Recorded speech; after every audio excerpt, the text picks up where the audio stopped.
Koyawiti, my name is Konrad Sioui. I'm the Grand Chief of the Huron-Wendat Nation. As Grand Chief, I have to deal with many issues having to do with our daily life, the future of our nation, fighting for our treaty rights, our lands, territories, economic development, health, education, and so on. So this is a vast field, and I'm very proud to be representing my nation as Grand Chief for the last 9 years.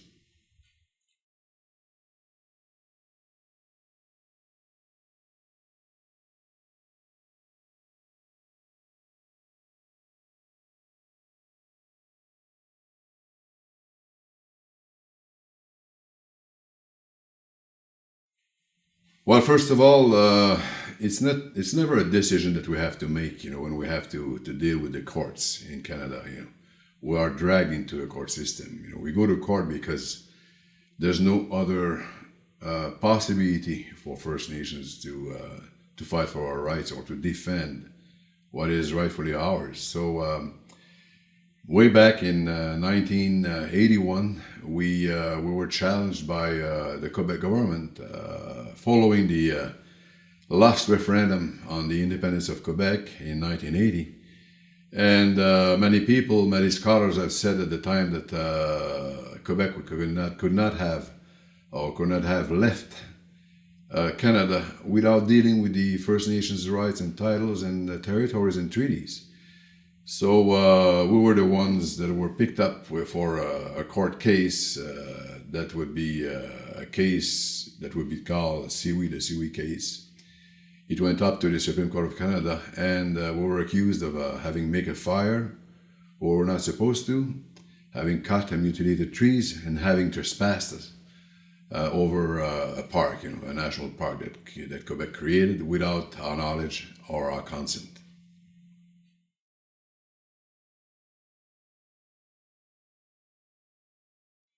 Well, the task moving forward with the defense was that we needed to find the money, for example, to really fight the case in court.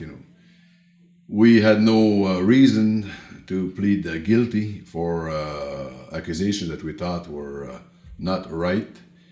We were exercising our treaty rights. We were on our traditional lands. We were gathering medicinal herbs and medicines of all kinds also. We're just enjoying ourselves as a family, as a clan. And Quebec decided at the time that it was enough, that they would not stand the presence of Huron-Wendat into a national park. And we had to fight with the tools we had at the time. We knew that we would have to go to the lower courts level, and that they would not understand our plight. They would not understand our case. They would not understand what a treaty meant, and they would not also be equipped and educated to listen to us and to understand our side of the story. So it was a tough challenge. We've lost at every step of the lower courts, and gradually we started to bring more in people of knowledge. We were sure that our treaty was intact. We were sure that our treaty would protect us. We were sure that the laws of general application of a province could not affect our treaty rights. And it's been a long challenge, it took us 9 years up to, for example, the Court of Appeal. We won at the Court of Appeal level a split decision for the first time recognizing our treaty. And then Canada sided with Quebec to challenge us to the Supreme Court of Canada. So at the time I was Regional Chief of Quebec and Labrador at the Assembly of First Nations, and the executive of the Assembly unanimously decided that they would defend and help defend our case. It was a very important treaty case, as much as, for example, the Unama'ki treaty case are or have been, with the Simon decision, the Marshall decision, for example, that flew from 1760 treaties, and 1752 treaties, pre-Confederation treaties. We knew that we had this capacity to fight up to the highest courts, and the more it would go, the more we would be able to challenge Quebec and Canada and everyone regarding our rights, and this is what happened. In 1990, we ended up with a unanimous decision recognizing the fact that our historic treaty was intact.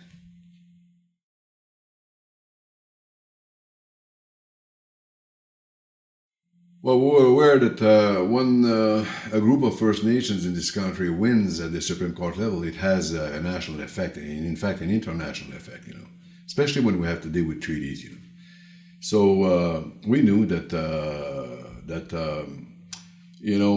sometimes you would not want to put your treaty on the table. Sometimes you would want to protect your treaty because this is sacred, because this is something that doesn't belong to no one. It belongs to the nation itself. And we're just the protector of the treaty. We don't possess the treaty. We're protector of the treaty. The treaty has to, to live, has to be able to expand, and has to be able also to be transferred from a generation to the other generation. So we're aware of that. But the challenge was very, very high. We were accused under the laws of general application of our province of Quebec, and we could not fail. We could not plead guilty, and we could not accept that from now on, these laws of general application would apply to us, without having a fight, without having a capacity to really challenge the province and Canada later on. And we're also strong, believing our elders, clan mothers here are very, very powerful. They're very strong. And they said to us, go for it, We have the rights. We have done nothing wrong, We're just fulfilling the treaty components, and we have to do that for the next generations to come. So we did, filled up with our right to believe that if we would not do that, then maybe the course of history would have changed for the nation.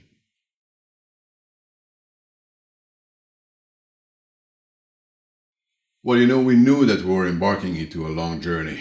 It was going to be tough. It was going to be costly. It was going to be hard on the family, hard on the people also.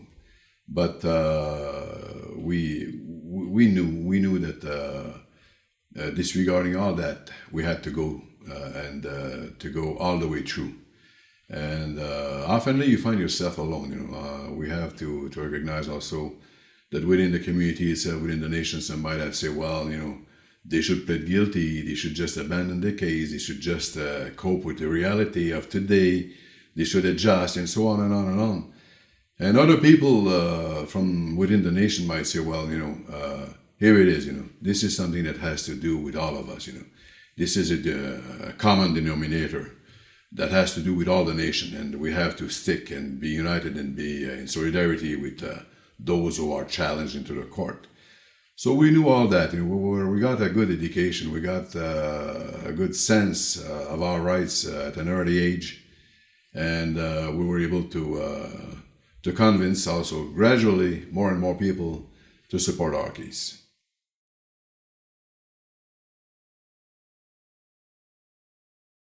Well, when some people in September of '82 knocked at our door, with huge yellow pages, sheets of paper, asking us to present ourselves to the court, we knew at the time, my brothers and I, the family and I, friends and I, the nation and I, that we were going to have to start, for example, to gather our information, to study more, to get more adjusted to the case itself, to the accusations themselves, get more information from the lawyers also, if we could pay our own lawyers, because at the time we were by ourselves, just by ourselves, no one would help us paying the bills, So we knew that when we would arrive at the provincial court level, that the judge would not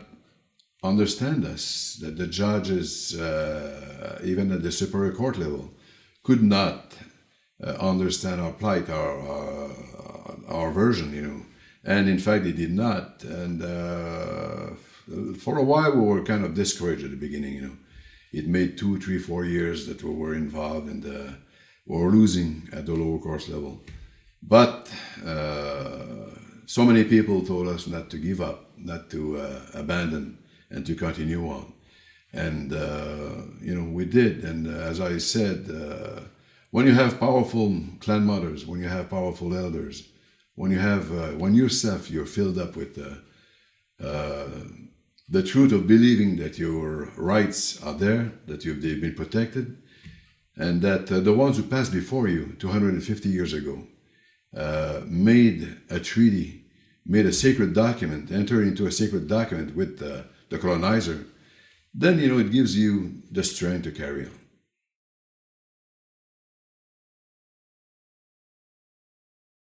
Well, when you arrive, first of all, at the lower course level, I don't know if it's the same throughout Canada, but I guess it is, you know.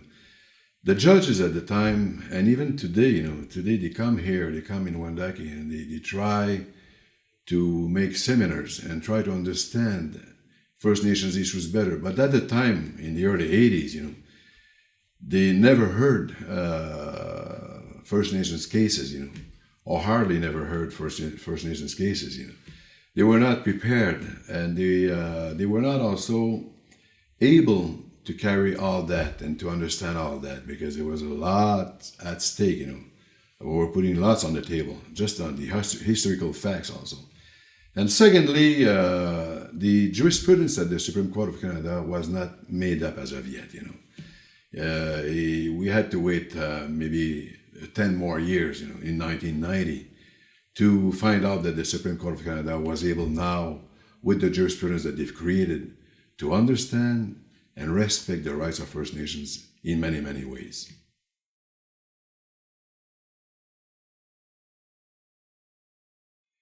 Well, the decision meant so much for the Huron-Wendat people.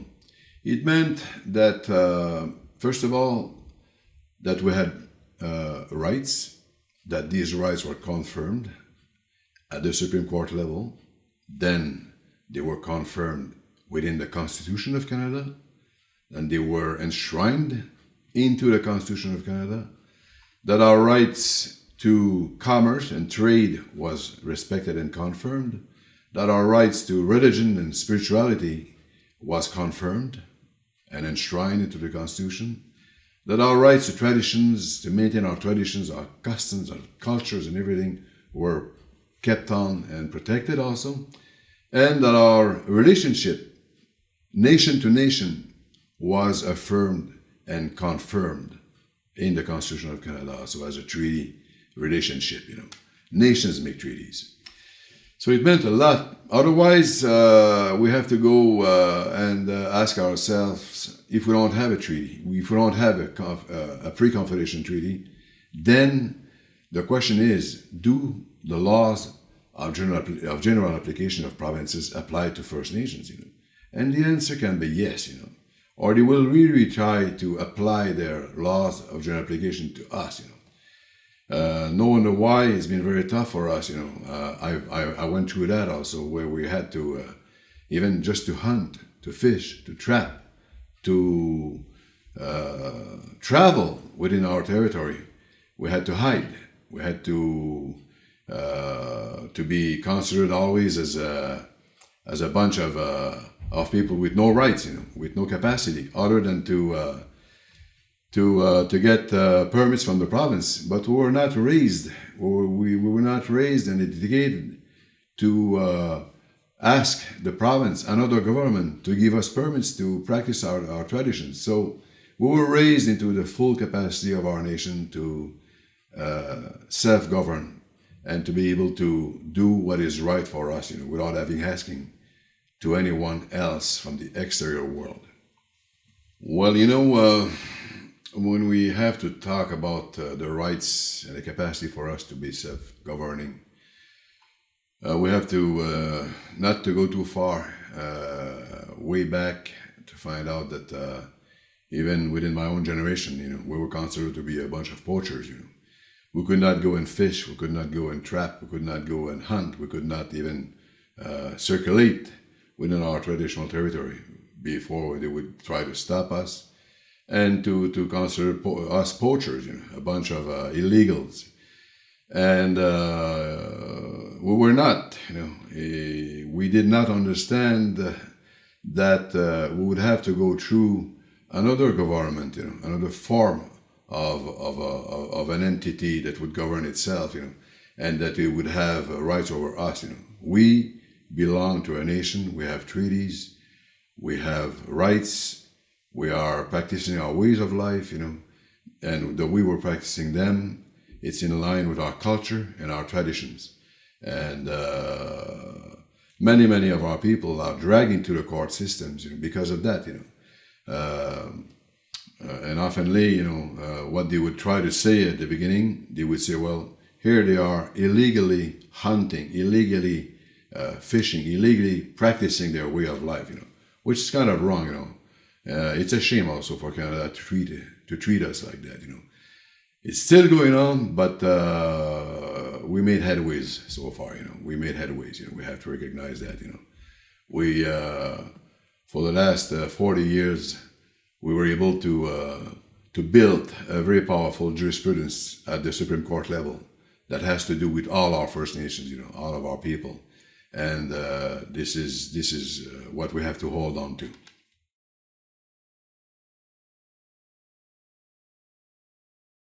Well, today we are more involved than ever, still fighting for our land, still fighting for our territory. But this time there's a new kind of players, and it's other First Nations, For example, here, a couple of Innu communities are trying to use the federal policy on comprehensive claims to try to take away our territory, the territory of the Huron-Wendat, and to try to possess it, And when we talk to them, they say, well, we're going to negotiate, we're going to extinguish the title, we're going to make sure that there will be certainty for the governments and the colonizers and us, but we'll accommodate you, Don't worry, Konrad, don't worry, the Huron-Wendat will accommodate you. So this is kind of scaring, and we're really fighting that. In fact, we're in court still, now against our own brothers and sisters, oftenly, arguing that the federal government is not fulfilling its treaty obligations towards the Huron-Wendat Nation, But we see, especially in the eastern part of Canada, that the comprehensive claims process is in place, and many people are using this tool for obvious reasons and sometimes for very bad reasons also.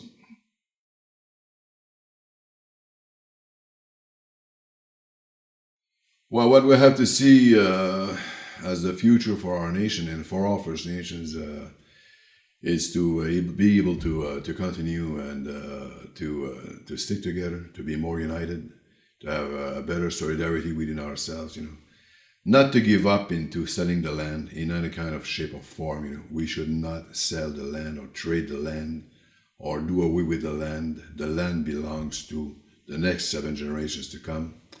So we're here as guardians of the land, We're here as protector of the land, user of the land, occupying the land, sharing the land with other people for sure, but making sure that we have our rightful place, that we are also able to benefit also from the land, when there's a sound and economic project that is able to reach out to our people and where our people are satisfied with the kind of development it might happen, So we have to bring consensus, and we have to also do away with oftenly some colonized type of way how to deal with ourselves, within ourselves also.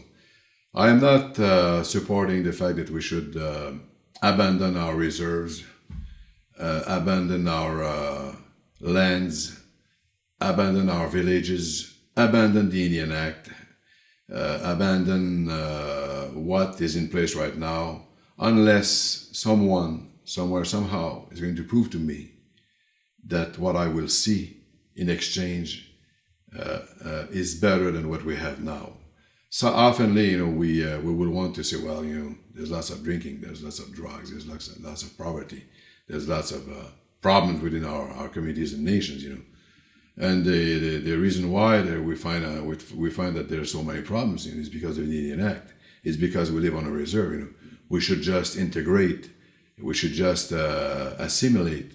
So we have to be very careful of that. And coming from the old Huron-Wendat people, this message has to be sent out. Not to give away what we have already, unless we're sure, completely sure and convinced that the next day to come, we're not abandoning our reserve lands for provincial lands. We're going to tax our own people, tax our welfare checks. We're going to then become Quebecers or